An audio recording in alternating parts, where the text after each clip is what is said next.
Halo, selamat datang. Hari ini kita bakal bahas sesuatu yang menarik banget. Kita akan bedah sebuah metode, sebuah strategi persuasi untuk membantu orang berubah. Dan ini sumbernya dari sebuah teks konseling Kristen. Oke, coba kita mulai dari sini deh. Kalian pernah nggak sih ngadepin orang atau mungkin diri sendiri yang ngerasa stuck? Udah terjebak dalam satu kebiasaan, terus bilangnya, aduh, aku nggak bisa berubah, emang udah begini orangnya? Nah, gimana tuh cara bantunya? Nah, sumber yang lagi kita bedah ini menawarkan satu alat khusus buat ngadepin tantangan tadi. Mereka menyebutnya penanaman keyakinan atau conviction. Tujuannya apa? Ya, untuk menciptakan apa yang mereka sebut perubahan yang menguduskan. Atau gampangnya, perubahan karakter yang benar-benar positif dan langgeng. Oke, biar gampang, kita akan pecah pembahasannya jadi 6 bagian ya. Yuk kita lihat gimana cara kerjanya. Pertama, kita lihat dulu akarnya. Masalah apa sih yang sebenarnya mau diselesaikan sama strategi ini? Yaitu tadi, perasaan buntu atau terjebak yang mungkin kita semua pernah rasakan.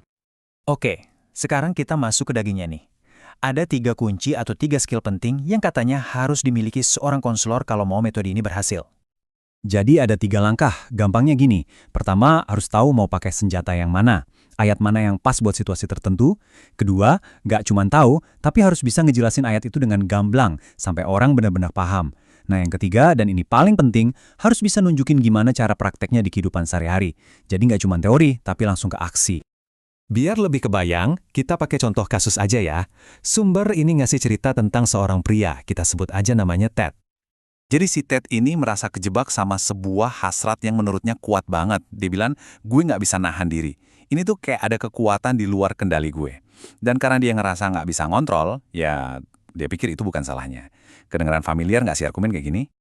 Nah, menariknya, si konselor ini nggak cuma bilang, sabar ya Ted. Enggak, dia justru langsung menyerang keyakinan inti Ted. Nah, ini dia nih kuncinya. Di sebelah kiri, kita lihat alasan Ted. Hasratku terlalu kuat, aku nggak berdaya. Tapi konselor nggak beli alasan itu. Dia malah ngasih reframe atau bingkai baru di sebelah kanan. Dia bilang, kamu itu bukan budak keinginan lagi. Dan lewat Kristus, kamu bisa kok ikutin maunya Tuhan. Ini benar-benar mengubah cara pandang dari nggak mungkin jadi mungkin. Dan alat utama buat membongkar alasan si Ted itu ya ayat ini. Intinya adalah untuk menggeser pola pikirnya. Dari yang tadinya aku nggak bisa, jadi ternyata sekarang aku bisa. Tapi kan nggak semua orang bisa langsung ditembak gitu ya. Kadang orang bisa jadi defensif. Nah untuk situasi kayak gitu, ada teknik lain yang lebih halus, lebih nggak langsung, pakai perumpamaan. Oke, ceritanya gini. Ada seorang pria namanya Fred. Suatu hari dia kena tilang karena ngebut. Terus ya udah, dia bayar dendanya. Simple kan? Beberapa hari kemudian, tiba-tiba polisi datang lagi. Mau nangkep si Fred buat dimasukin penjara 7 hari. Alasannya? Ya, karena kasus ngebut yang sama, yang dendanya udah dia bayar. Gimana reaksi Fred? Jelas dia protes dong. Loh kok bisa? Kan dendanya udah saya bayar. Mana adil kalau satu kesalahan dihukum 2 kali? Nah reaksi spontan Fred ini, rasa keadilannya yang terusik, itu dia intinya. Nah, disinilah letak kejeniusan perumpamaan. Cerita kayak gini bisa menyelinap masuk ngelewatin tembok pertahanan orang. Kenapa? Karena kita nggak ngomongin dia secara langsung.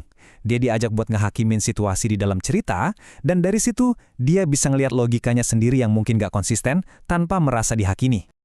Oke, jadi dari tadi kita udah lihat 2 pendekatan ya, yang langsung dan yang nggak langsung.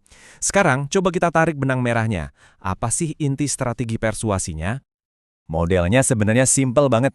Pertama, kita identifikasi masalahnya. Ada orang yang merasa nggak berdaya dengan keyakinan aku nggak bisa. Terus, ada 2 taktik. Bisa pakai cara langsung, lawan argumennya pakai teks yang ngasih bingkai baru, atau pakai cara nggak langsung, lewat perumpamaan. Mau pakai cara manapun, tujuannya tetap sama. Mengubah cara orang itu memandang dirinya sendiri, mengubah cerita yang dia yakini, supaya dia merasa berdaya untuk berubah. Ini semua membawa kita ke satu pertanyaan penutup yang penting banget. Kalau kita pakai teknik komunikasi sekuat ini, di mana sih batasnya? Batas antara persuasi yang benar-benar ngebantu sama manipulasi yang bisa jadi malah merugikan. Ini pertanyaan yang menarik buat kita renungkan bareng-bareng.